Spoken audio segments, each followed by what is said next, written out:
Après nous avoir présenté D'Artagnan et les Trois Mousquetaires et plus récemment Sherlock Holmes et le chien des Baskerville, le théâtre Advienne que pourra est de retour. Cette fois-ci, il rend hommage à l'une des œuvres de la littérature canadienne les plus reconnues, autant sur la scène nationale qu'internationale. Il s'agit d'Anne la Maison au Pignon Vert, d'après l'œuvre de Lucy Maud Montgomery. Paru en 1908, ce roman est le premier tome d'une longue série que consacre l'auteur à son pétillant personnage d'Anne Shirley. On y découvre donc l'histoire d'Anne, de son arrivée à la gare, où elle attend ses parents d'adoption, jusqu'à son entrée à l'université. Le spectacle est très fidèle au roman. On y retrouve la très imaginative, généreuse mais orgueilleuse Anne Shirley, sa grande amie Diana, ses rivaux dont le célèbre Gilbert Blythe et une foule d'autres personnages et autant d'anecdotes savoureuses qui ont fait la renommée du roman. Comme pour ses spectacles antérieurs, le metteur en scène Frédéric Bélanger a tenu à rendre ce récit accessible à tous. Conscient du côté plus féminin de l'univers d'Anne Shirley, il s'est donné le défi de mettre en valeur les éléments qui peuvent également plaire à un public masculin. Par exemple, ce n'est pas tellement l'histoire d'amour entre Anne et Gilbert qui est mise de l'avant, mais plutôt la compétition qui s'installe entre eux jusqu'au tout dernier moment.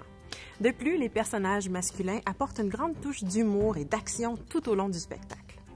Pour raconter cette histoire, les 5 comédiens sur scène incarnent tour à tour plusieurs personnages et ça fonctionne très bien. On entre avec eux dans cette convention théâtrale. Le travail de cœur est également à souligner. Il sert judicieusement à raconter le déroulement de l'histoire.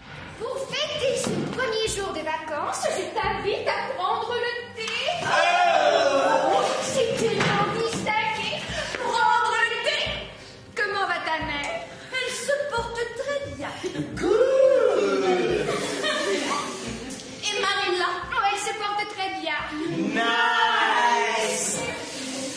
Et ton père? Il se porte très bien lui aussi. OK!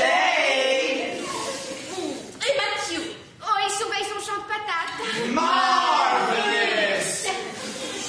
Oh, je ne suis pas convaincue d'imiter. Moi non plus. Oh my God!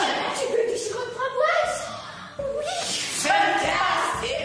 Que ce soit pour faire le pont avec le récit narratif, les allusions aux textes poétiques, le conte, le texte argumentatif ou encore aux diverses conventions théâtrales ou au niveau de jeu, Anne la Maison au Pignon Vert saura plaire à vos élèves tout en leur faisant découvrir une héroïne trop peu connue de cette génération.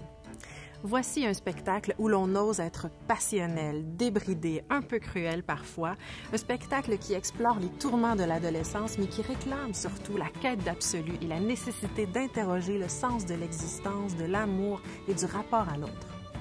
Anne la Maison au Pignon Vert, une pièce drôle, émouvante et captivante qui marquera l'imaginaire de vos élèves.